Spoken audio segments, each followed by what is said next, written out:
조합제TV 시청자 여러분 안녕하십니까. 2021년 2월 9일 오후 2시 30분입니다. 홍준표 의원이 이런 글을 올렸네요. 지금 광화문 집회를 하면은 아마 300만 명 이상 국민들이 문재인 정권의 분노를 표출할 것이다. 하기사 한미 군사훈련을 북한 김정은에게 물어보고 한다는 대통령을 둔 나라가 정상국가 일리가 있나? 그러면서 5인 이상 집합금지 조치에 대해서 아무래도 설 밥상 민심 막으려고 가족이라도 5인 이상 모이지 못하게 하는 것 같다. 지난 추석 때까지만 해도 그러려니 했는데 설 지나고 완화한다고 발표하는 것을 보니 코로나 정치 방역이 마지막까지 온 듯하다. 나라를 어디까지 끌고 가려고 저러고 있는지 즐거워야 할 설날을 앞둔 국민들만 답답하다라고 했습니다. 300만이 모일지 100만이 모일지는 모르겠는데 문재인 김명수에 대한 국민 분노를 표출시키지 못해서 답답한 상황임에는 틀림이 없습니다. 이 코로나 방역이 과잉 방역이 되고 있다. 쉽게 말하면 정치 방역이 되고 있다. 이런 지적이죠. 지금 한국은 사망자가 1482명인데 세계적으로 아주 낮은 수치입니다. 세계적으로 낮은 수치인데 이렇게 방역을 좋게 말하면 철저하게 하는 것이고 나쁘게 말하면 과잉 방역을 하고 있는 나라도 아마 세계에서 한국밖에 없을 것이라고 생각합니다. 이 1482명 사망에 이 정도의 방역을 한다면 이것은 여러 가지 점에서 이거는 과잉입니다. 과잉 방역은 반드시 거기에 대한 대가를 치르게 됩니다. 너무 많은 돈을 쓰게 된다든지 무엇보다도 국민들의 자유를 너무 많이 제약하는 거죠. 이게 크죠. 국민들의 자유, 즉 시위 집회의 자유, 이게 지금 침해를 받고 있습니다. 그런데 지금 차분하게 생각해 보면은 우리가 이 코로나 사태를 냉정하게 볼 필요가 있습니다. 1482명 사망입니다. 딱 1년이죠. 1년 만에 1482명 사망인데 이 기간에 예년 같으면 독감 사망자가 한 2400명이 나옵니다. 그리고 폐렴 사망자는 2만 명이 넘습니다. 교통사고 사망자도 10,000명입니다. 그리고 자살자가 한 13,000명 됩니다. 독감 사망자의 반 정도밖에 되지 않습니다. 그런데 지난 1년간 대한민국이 지출했던 이 복지비라든지 여러 가지 비용은 이 비례관계에서 너무 많은 지출을 했다. 너무 많이 국민의 기본권을 제한했다. 이런 계산이 나올 수밖에 없다고 저는 생각을 하고 있습니다. 우리 국민들이 마스크 쓰는 것은 참 잘합니다. 이 마스크를 잘 써가지고 이 정도로 막았다 이렇게 볼 수가 있는데 지금 코로나 보드.kr이라는 이 사이트에 들어가서 세계 추세를 한번 일별해 보기로 하겠습니다. 어제 세계에서 사망자가 6,000명이었습니다. 신규 확진자가 15만 9,564명이고 한국은 확진자가 303명, 사망자 8명 늘어서 1,482명입니다. 치명률은 세계 평균이 2.18, 즉 치사율입니다. 그리고 한국은 그보다 약간 낮습니다. 1.82인데 이 세계 전체를 보면은 미국은 아직 집계가 이게 미국 시간으로는 지금 아직 집계가 안 되는 시간이니까 미국, 인도는 건너뛰고 미국 뭐 아마 최소한 1,000명 이상입니다. 인도가 지금 누적 사망자가 15만 5천, 브라질이 23만 2천 명이나 사망을 했습니다. 러시아 77만, 영국이 우리하고 인구가 조금 많은데 사망자가 11만 2천 명입니다. 11만 2천. 프랑스가 8만 명 사망, 스페인이 6만 2천, 이탈리아 9만 천, 터키 2만 7천, 독일이 방역을 잘하는 나라로 알려져 있는데도 지금 사망자가 6만 2천 597명입니다. 콜롬비아, 남미 콜롬비아 인구가 우리보다 적은데도 사망자가 56,290명입니다. 아르헨티나 49,000명, 멕시코는 16만 명을 넘었습니다. 폴란드 39,000명 사망자입니다. 사망자가 제일 중요합니다. 확진자보다. 남아프리카 공화국 46,000명입니다. 이란도 사망자가 58,000명입니다. 우리나라는 아까 말씀드렸죠. 사망자가 1,482명입니다. 페루가 사망자가 42,467명입니다.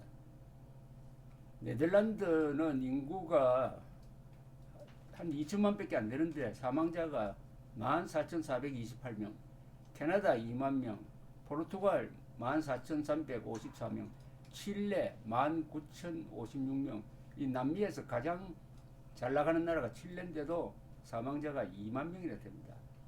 벨기에는 인구가 1,000만 밖에 안 되는데 사망자가 21,423명입니다. 이스라엘이 요새 접종을 빨리 하는데 그래도 사망자가 우리보다 5배 정도 됩니다. 4배쯤 되겠군요. 5,171명. 그러나 이스라엘은 인구가 900만 밖에 되지 않습니다. 스웨덴은 사망자가 12,115명, 필리핀도 우리보다 많습니다. 11,231명. 이런 걸 쭉 보면은 우리나라에서 지금 하고 있는 이 지나친 방역은 좋은 게 아닙니다. 반드시 거기에는 대가를 치르게 되어 있습니다. 이 홍준표 씨는 정치적 대가를 이야기를 하고 있습니다. 이렇게 함으로써 야당의 활동 그리고 이 반정부 세력이 의사를 표시할 수 있는 거리와 광장이 봉쇄되었다. 이게 결국 문재인 정권의 독재적 경향을 더욱 가속화시키게 될 것이다 하는 우려입니다. 지금 세계적으로 독재 국가가 살판났어요. 이걸 이용을 해가지고 두 가지 정책을 씁니다. 하나는 이 일종의 국가 사회주의적인 정책인데 과잉복지로서 막 퍼주기를 해가지고 일종의 선거운동을 하고, 또 하나는 코로나를 빙자해가지고 반정부 표현의 자유를 억압합니다. 그러니까 양날로 난 칼입니다. 이쪽으로 휘둘러도 정권이 유리하고 저쪽으로 휘둘러도 정권이 유리하다. 이런 분위기에서 2022년 선거도 코로나 분위기 속에서 치러질 가능성이 많다고 봐야 됩니다. 지금 백신 접종을 하고 있으나 이게 내년 3월 되면은 이 코로나 확산이 아주 기승을 부릴 때인데 그때 과연 잡을 수 있겠느냐. 그러면은 선거에 맞춰가지고 또 복지를 확대하고 그렇게 되면 이게 국민 세금으로 선거운동하는 셈인데 거기에 대해서 반대 의사를 표시하려면은 집회를 못하게 한다든지 하는 거죠. 지금 문재인 정권이 하고 있는 게 정치방역이라는 것은 작년 8월 15일 광화문 집회가 잘 증명하고 있습니다. 광화문 집회 때 그때 정광훈 목사의 교회가 그 전에 그 직전에 집단 발병을 했다. 그런데 광화문 집회에 그 교회 사람들은 별로 나오지 않았어요. 일반 사람들이 많이 나왔는데 그때 비가 많이 내렸습니다. 다 마스크를 쓰고 나왔어요. 야외에서 마스크를 쓰면은 감염률이 거의 제로가 됩니다. 그런데도 문재인 정권은 그 뒤에 확진자 수가 늘어나니까 광화문 사랑제일교회를 범인으로 지목을 해가지고 온갖 입에 담지 못할 욕을 쓸어 부었습니다. 근데 그 뒤에 어떻게 됐습니까? 그 뒤에 자료를 분석을 해보면은 윤순봉 전 삼성의료원 사장이 잘 분석을 했지만은 윤순봉의 서재로 가면은 그 자료가 남아 있습니다. 외국 자료를 인용을 했습니다.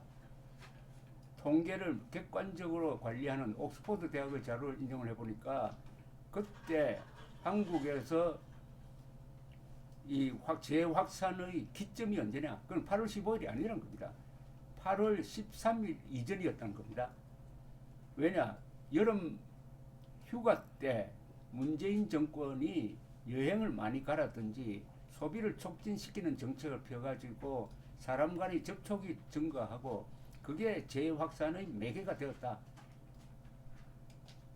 8월 15일 광화문 집회는 억울하다 하는 보고서를 내어놓았습니다. 그래도 버스 지나가고 손든 격이죠. 거기에 따라서 그런 선동을 통해서 속죄왕을 만들어 가지고 문재인 정권이 자신들의 실정을 덮는 데는 성공을 했습니다. 이제 코로나로서 지난해 총선에서 재미를 보고 코로나로서 이번 또 서울시장, 부산시장 선거에서 또 어떤 장난을 칠지 그리고 내년 2월 총선에 3월 대선에서 어떤 영향을 미칠지 생각하면은 상당히 악몽입니다.